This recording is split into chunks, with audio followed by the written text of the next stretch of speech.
नमस्कार, आप देख रहे हैं JK 24/7 न्यूज़। मैं हूं आपके साथ विशाल सिंह। शिक्षा हमारे जीवन में काफ़ी महत्वपूर्ण होती है, जिसके तहत सरकार एक न्यू एजुकेशन पॉलिसी लाई थी NEP 2020। उसी के विरोध में आज राजधानी दिल्ली के जंतर मंतर पर तमाम लोग आए हैं। NEP को वापस लेने की मांग कर रहे हैं। क्यों मांग ऐसी कर रहे हैं, क्या कुछ कहना चाहते हैं, यहाँ पर जो मौजूदा लोग हैं आप देख सकते हैं, हाथों में सबके पोस्टर्स, बैनर्स, बहुत चीज़ें यहाँ पर लेकर आए हैं। तो मेरे साथ दिल्ली यूनिवर्सिटी के एक प्रोफेसर हैं, इनसे बातचीत करेंगे। सर, NEP 2020 क्या प्रॉब्लम है इसमें?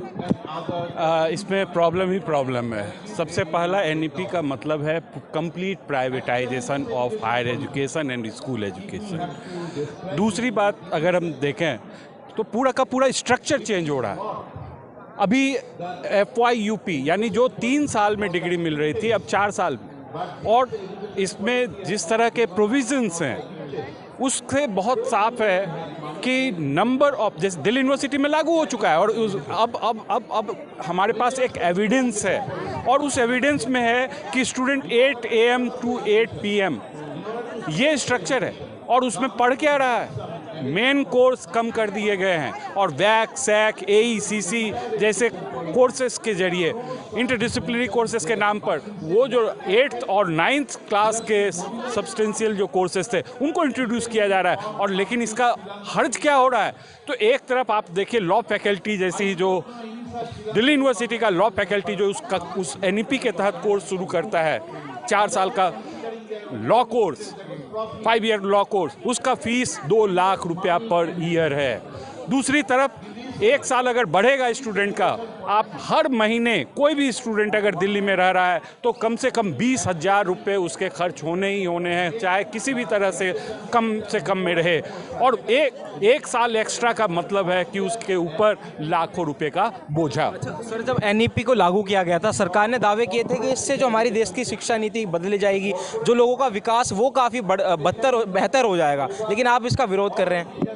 मैं यही तो कह रहा हूँ, हमने तब भी कहा था कि आप एक यूनिफॉर्म करने का जो ये कोशिश कर रहे हैं, इसका परिणाम ये होना है कि पूरे के पूरे प्राइवेट सेक्टर को आप इस हायर एजुकेशन के सुपुर्द कर देना चाह रहे हैं। इनका BOG मॉडल जो है वो लास्ट मॉडल है जो अब आना बाकी है।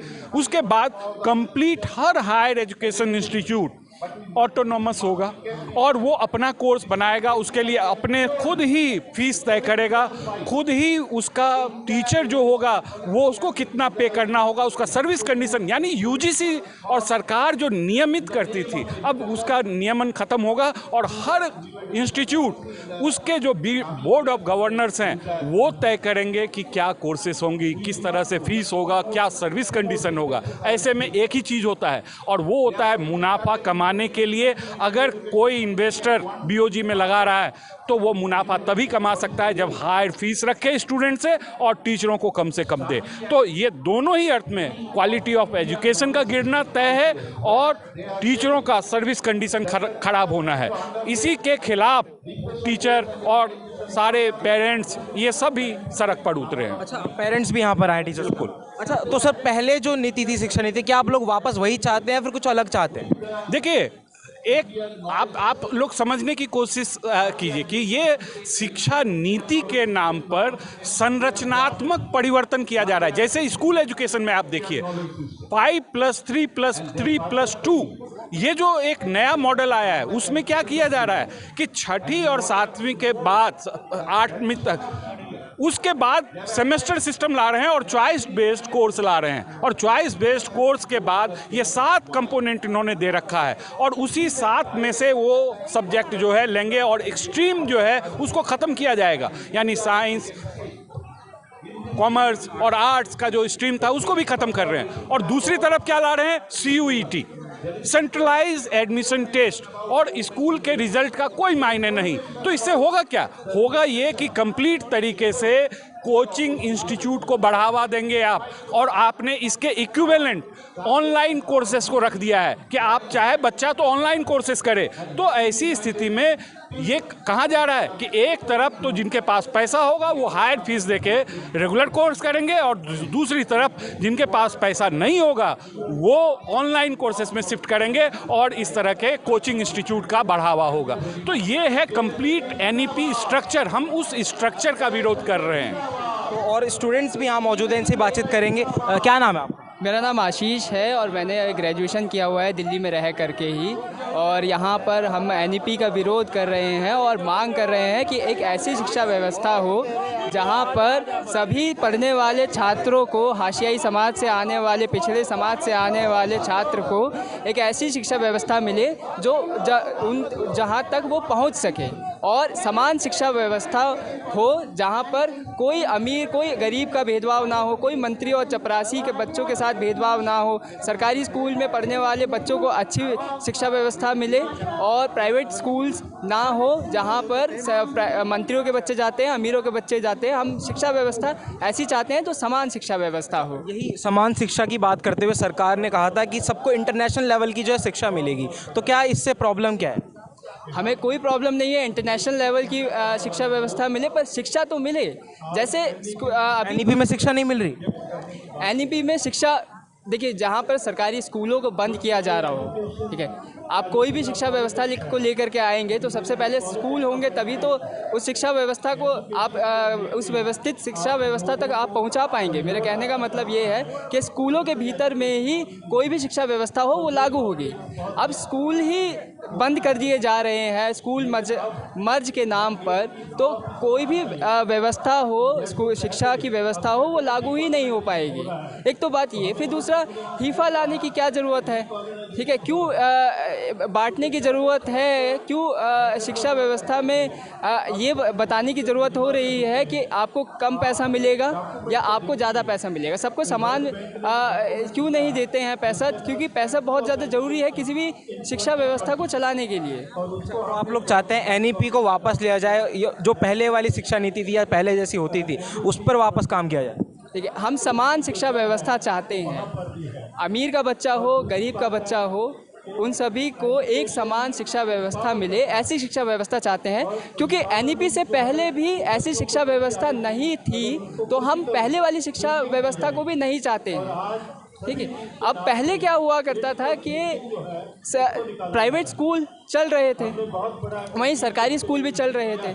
प्राइवेट स्कूलों में अमीरों के बच्चे पढ़ रहे थे और सरकारी स्कूलों में गरीब के बच्चे पढ़ रहे थे, तो सरकारी स्कूलों की तरफ कोई भी ध्यान नहीं दे रहा था। ठीक है, और जिसकी वजह से सरकारी स्कूल के बच्चे इम्प्रूवमेंट की ज़रूरत किस चीज़ में है? ठीक है, मैं एक बात कहूँ कि दिल्ली में भी एक ऐसी शिक्षा व्यवस्था चल रही है जहाँ पर स्कूल ऑफ एक्सीलेंस के नाम पर सिर्फ चुनिंदा बच्चों को ही पढ़ाया जा रहा है। केंद्रीय विद्यालय चल रहा है जहाँ पर कुछ चुनिंदा गवर्नमेंट अफसरों के बच्चे पढ़ रहे हैं। ठीक है, नवोदय चलाया जा रहा है जहाँ पर कुछ चुनिंदा बच्चों को पढ़ाया जा रहा है। बाकी जो बच्चे हैं वो सर्वोदय में पढ़ रहे हैं, वो राजकीय में पढ़ रहे हैं, जहाँ पर खस्ता हालत है। दिल्ली के सरकारी स्कूलों की मैं बात, दिल्ली का जिक्र कर रहे हैं आप। दिल्ली के जो मुख्यमंत्री अरविंद केजरीवाल, वो कहते हैं दिल्ली के सरकारी स्कूलों को हमने इंटरनेशनल लेवल का बना दिया है, तो क्या वो चीज़ें सही नहीं है? तो उनके बच्चे क्यों नहीं पढ़ते इसी सरकारी स्कूलों में? ठीक है, एक सवाल तो मेरा ये बनता है। ठीक है, दूसरा ये बनता है कि अभी प्राइवेट स्कूल्स फिर क्यों चल रहे हैं? ठीक है, प्राइवेट स्कूलों को तो कब का बंद हो जाना चाहिए जब इतने ही सरकारी स्कूल अच्छे हो गए हैं।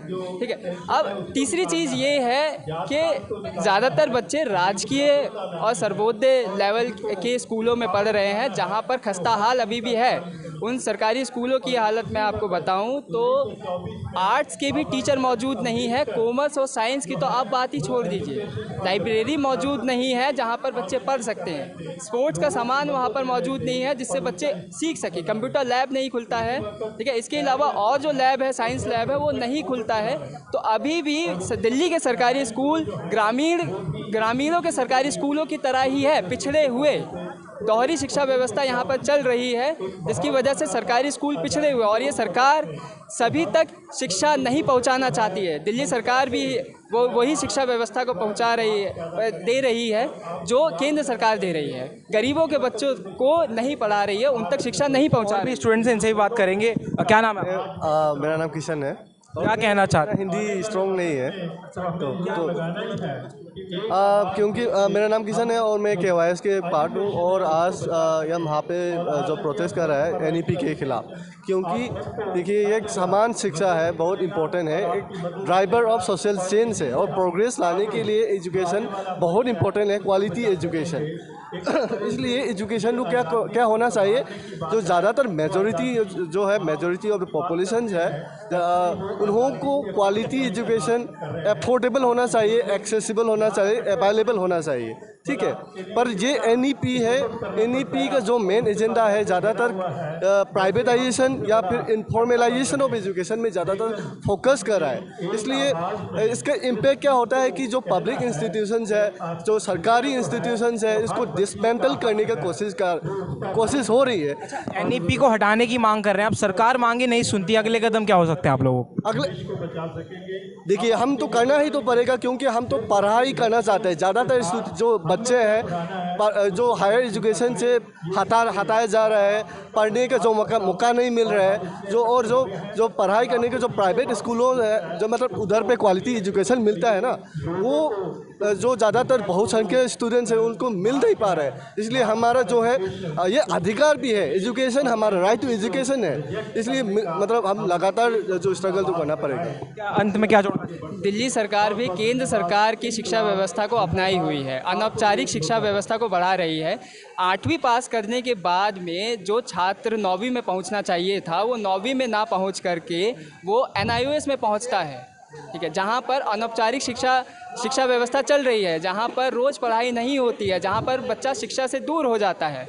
यहाँ अपने 10th और 12th के जो पासिंग परसेंटेज है उसको बेहतर दिखाने के लिए केजरीवाल सरकार, ठीक है, 9वीं में ही छात्रों को रोक देती है और उनको केंद्र और दिल्ली दोनों सरकारों से आपकी ये डिमांड है कि NEP को हटाया जाए और अनौपचारिक शिक्षा व्यवस्था को हटाया जाए, समान शिक्षा व्यवस्था को लाया जाए। तो जैसा कि हमने एक प्रोफेसर से बात करी, स्टूडेंट से बात करी, इन सभी का यही कहना है कि जो न्यू शिक्षा नीति थी, यानी नई शिक्षा नीति को हटाकर समान शिक्षा नीति जो है वो अपनानी चाहिए सरकार को। आप देख सकते हैं यहाँ पर काफ़ी तादाद में यहाँ पर लोग हैं, इसमें पेरेंट्स भी शामिल हैं, स्टूडेंट्स शामिल हैं और टीचर्स भी शामिल हैं, कई यूनिवर्सिटीज़ कॉलेजेस के जो है प्रोफेसर भी शामिल है। सभी ये लोग जो है यहाँ पर नई शिक्षा नीति के विरोध में यहाँ पर आए हैं और समान शिक्षा नीति की मांग सभी कर रहे हैं कि सभी के लिए जो है समान शिक्षा नीति होनी चाहिए। प्राइवेटाइजेशन को ख़त्म करने की मांग सभी लोग कर रहे हैं। सबका ये कहना है कि जितने प्राइवेट स्कूल्स हैं उनको ख़त्म करके सभी स्कूल सरकारी होने चाहिए और सरकारी स्कूलों में शिक्षा जो है वो काफ़ी इंटरनेशनल लेवल की होनी चाहिए। आप देख सकते हैं यहाँ पर ये जो प्ले कार्ड लिया हुआ इन्होंने, इसमें लिखा है unite against commercialisation privatisation of education, यानी कि शिक्षा के साथ जो प्राइवेटाइजेशन हो रहा है,